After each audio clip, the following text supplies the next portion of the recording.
Welcome back dear students. आज हम देखने वाले हैं डिजक्स्ट्राज एल्गोरिदम में शॉर्टेस्ट पाथ एल्गोरिदम है ये। और कोई एक ग्राफ दिया हुआ होगा हमें, और उसमें हमें किसी एक नोड से लेकर के सोर्स से डेस्टिनेशन नोड तक की मिनिमम पॉसिबल डिस्टेंस कैलकुलेट करके बतानी है। तो ये हमने एक ग्राफ लिया हुआ है, ये वेटेड ग्राफ है। ठीक है, इसको वेटेड क्यों बोल रहे हैं? क्योंकि हर एज के ऊपर एक नंबर डला हुआ है। ठीक, तो अभी जो हमें फाइंड करना है शॉर्टेस्ट पाथ, वो है ए से ई तक। तो इस नोड से इस नोड तक जाना है, तो हमें कौन सा पाथ फॉलो करना चाहिए, ये हम इस एल्गोरिदम के थ्रू क्या करेंगे, फाइंड आउट करेंगे। तो डिजक्स्ट्रा एल्गोरिदम कहती है कि हमारे पास में जितने भी नोड्स हैं उन सब की हम सोर्स नोड से डिस्टेंस कैलकुलेट करेंगे। तो यहाँ लिख लेते हैं हम अपने पास जो नोड थे सारे, A B C D, sorry इधर लिखना था डी, ई और एफ। तो ये हमारे सारे नोड्स हैं।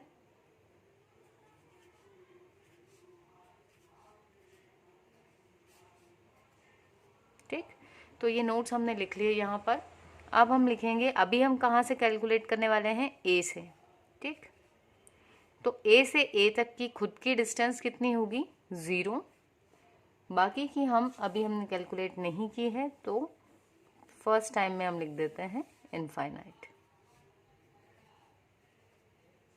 ठीक, सेकेंड, अब हम कैलकुलेट करेंगे ए से जो बाकी के नोड्स डायरेक्टली कनेक्टेड हैं उनकी डिस्टेंस।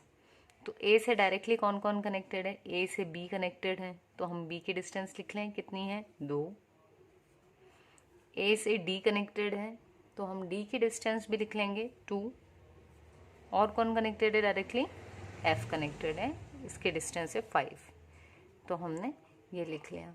और जो अभी हमारे पास डायरेक्ट जिसकी कनेक्टिविटी नहीं है, हमने उसको अभी भी इन्फिनिटी रहने दिया। राइट, अब हम क्या करेंगे, अब हम यहाँ पर कोई भी इस पूरी रो में जो मिनिमम वैल्यू है उसको सिलेक्ट करेंगे। हम बी को भी कर सकते हैं या फिर डी को भी कर सकते हैं। ठीक है, तो मान दिया कि मैंने बी को सिलेक्ट कर लिया है कि ये शॉर्टेस्ट डिस्टेंस है। ठीक, तो अब हम ए से बी तक अगर आ गए मान लें, तो हम ए से जब बी पर आ गए हैं, तो अब हमें देखना है कि बी से जितने भी लोग डायरेक्टली कनेक्टेड हैं, जितने भी वर्टाइसेस, वहाँ तक की एज कितनी है, डिस्टेंस कितनी है। तो क्योंकि ए को हमने कैलकुलेट कर दिया, तो ए को हम हटा देंगे अब। तो ए से आ गए बी पर विथ 2। अब यहाँ से सी पर यदि जाते हैं तो कितनी डिस्टेंस आ रही है, तो वो हम इसके सहित कैलकुलेट करेंगे। तो ए से बी की है 2 और बी से सी की 5, मतलब ए से सी टोटल कितनी हो जाएगी, 7 वाया बी। राइट, ए से ई वाया बी कितनी हो जाएगी, 10। और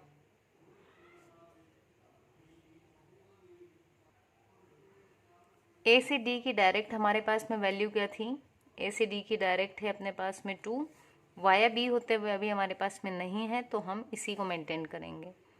इससे यदि छोटी मिलेगी 2 से कम तो हम रिप्लेस करेंगे, अदरवाइज उसी को रखेंगे।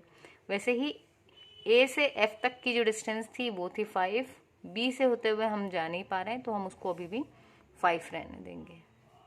राइट, अब यदि हम देखें यहाँ पर, तो इस वाली रो में सबसे छोटी वैल्यू कौन सी है, ये वाली, तो हम इसको यहाँ लिख लेंगे। तो अब यदि हम कैलकुलेट करें कि यदि मैं ए से डी पर आ जाऊं और डी से जो बाकी के नोड्स कनेक्टेड हैं उनकी वैल्यूज़ को, उनके डिस्टेंस को कैलकुलेट करूं, तो हम ए से डी पर यदि आ गए हैं, तो डी से और कौन कनेक्टेड है, डी से ई कनेक्टेड है। तो डी से ई तक की ओवरऑल जो डिस्टेंस है वो कितनी आ रही है, 9 + 2 दैट इज 11। तो ए से ई की डिस्टेंस आ रही है 11, पर मेरे पास ऑलरेडी क्या वैल्यू रखी हुई है, 10, जो क्या है 11 से छोटी है। तो छोटी वैल्यू को हम बड़ी से रिप्लेस नहीं करेंगे, क्योंकि हमारा मोटो क्या है यहाँ पर, शॉर्टेस्ट डिस्टेंस फाइंड आउट करने का। ठीक, तो हम इसको 10 ही रहने देंगे। और वाया डी हम कहीं और जा नहीं पा रहे हैं, तो हम अच्छा जिन बॉक्सेस को हम सिलेक्ट करते आ रहे हैं उनको आगे नहीं ले जाएंगे। ठीक, तो 7 एज इट इज़, 2 हमने सिलेक्ट कर लिया, तो अब यहाँ 10 और 5, तो अब यदि इस रो में हम देखें तो हमारे पास जो 5 है वो शॉर्टेस्ट डिस्टेंस है। ठीक, तो ये किसके करस्पॉन्डिंग थी, एफ के। तो हमने यहाँ नोट कर लिया एफ। अब क्या करना है, अब यदि हम ए से एफ के पास जाते हैं तो यहाँ से जो बाकी की कनेक्टिविटी मिल रही है उनकी डिस्टेंस कैलकुलेट करेंगे हम। तो ए से एफ पर जब आए तो ए से एफ 5 और एफ से ई 5 + 3 टोटल कितनी हो जाएगी 8, मतलब ए से ई पर जाने के लिए 8 डिस्टेंस है। तो ए से ई में हमको कितनी मिली थी 10 और अभी 8 मिल रही है, तो हम इस 10 को 8 से रिप्लेस कर देंगे क्योंकि 8 छोटी वैल्यू मिल रही है। ठीक, वैसे ही अब यदि हम एफ से सी के लिए देखें तो पहले हमको ए से एफ पे आना है क्योंकि ये हमारा सोर्स है। ए को क्यों लेके चल रहे हैं, क्योंकि ए हमारा सोर्स नोड है। ठीक है, तो हमने ए से एफ तक गए तो 5 का डिस्टेंस, एफ से सी गए तो 6, ओवरऑल 11। ठीक, तो ए से सी का अब हमें 11 मिल रहा है। ए से सी हमारे पास ऑलरेडी 7 था तो हम इसको एज इट इज रहने देंगे। ठीक है, अब ये हो चुका था, यही 2 रोज बची, मतलब इस रो में 2 वैल्यूज बची हुई हैं। इसमें जो मिनिमम वैल्यू है वो कौन सी है, 7। तो हम इसको सिलेक्ट कर लेंगे सी को। अब यदि देखें तो ए से यदि हम सी पर आ चुके हैं, यहाँ से यदि वैल्यूज कैलकुलेट करनी है सी से डायरेक्ट जो भी कनेक्टेड हैं उनसे, तो एफ हमारा ऑलरेडी विजिट हो चुका है, एफ अपना इस साइड आ गया। जो यहाँ इस तरफ आ गए हैं उनको फिर से विजिट नहीं करना है। अब जो हमारा बच रहा है वो है ई, तो हम ए को सी के थ्रू ई से कनेक्ट नहीं हो सकते, तो अब हम आगे मूव करना बंद कर देंगे और यहाँ पर हम क्या कर लेंगे, सी तो हमने ले लिया था, नेक्स्ट हमारे पास एक ही वैल्यू बची है 8, तो हम डायरेक्टली यहाँ पर ई ले लेंगे। दैट मीन्स ई की हमको मिनिमम डिस्टेंस ए से यदि ई तक जाते हैं तो 8 से कम की डिस्टेंस हमें नहीं मिलेगी। ये एकदम शॉर्टेस्ट पॉसिबल है, इससे और शॉर्ट नहीं हो पाएगा। ठीक है, तो यहाँ पर ये हमने ले लिया। अब कैसे देखते हैं हम, पाथ कैसे फाइंड आउट करते हैं। ए से ई तक की डिस्टेंस हमें फाइंड करनी थी, जो डिस्टेंस है 8, लेकिन वाया कौन से नोड से होते हुए जाएंगे कि हमें 8 मिले, तो उसको कैसे नोट डाउन करेंगे हम, ये हम देखें यहाँ पर।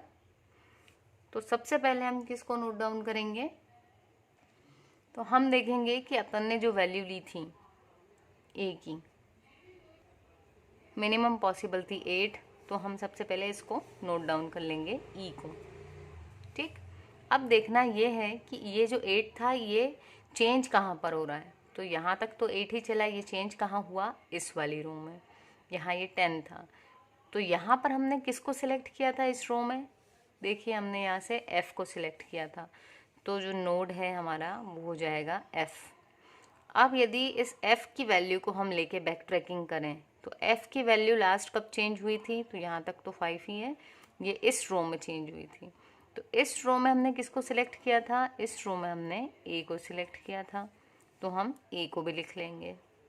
अब हम इसको रिवर्स कर देंगे, तो जो हमारा पाथ निकला जिसके थ्रू हमें शॉर्टेस्ट डिस्टेंस ट्रेवल करनी पड़ी वो था ए एफ ई। तो देखें ए से एफ और एफ से ई, और ये डिस्टेंस थी 8 की। तो यदि हम देखें हमारे पास और भी रास्ते थे, तो देखिए मैन्युअली यदि देखें तो यदि हम ए से वाया बी होते हुए ई पे जाते तो 10 का डिस्टेंस मिलता, वाया डी होते हुए जाते तो 11 मिलता। तो हम देख सकते हैं कि ये हमको शॉर्टेस्ट डिस्टेंस मिली है। So this was all about Dijkstra's shortest path algorithm. I hope आपको समझ में आया होगा और आप इस पे बेस्ड दूसरे एग्जांपल्स भी फाइंड आउट कर सकते हैं और उसको सॉल्व करने की कोशिश करें। आपको अच्छे से समझ में आ गई होगी आई थिंक ये एल्गोरिदम। सो यदि चैनल सब्सक्राइब नहीं किया है please do subscribe the channel, और यदि समझ में आए आपको वीडियो तो लाइक ज़रूर करें। कमेंट भी यदि आपको अच्छी लगती है वीडियो तो ज़रूर करके बताएं कि हाँ इजी थी। Thank you.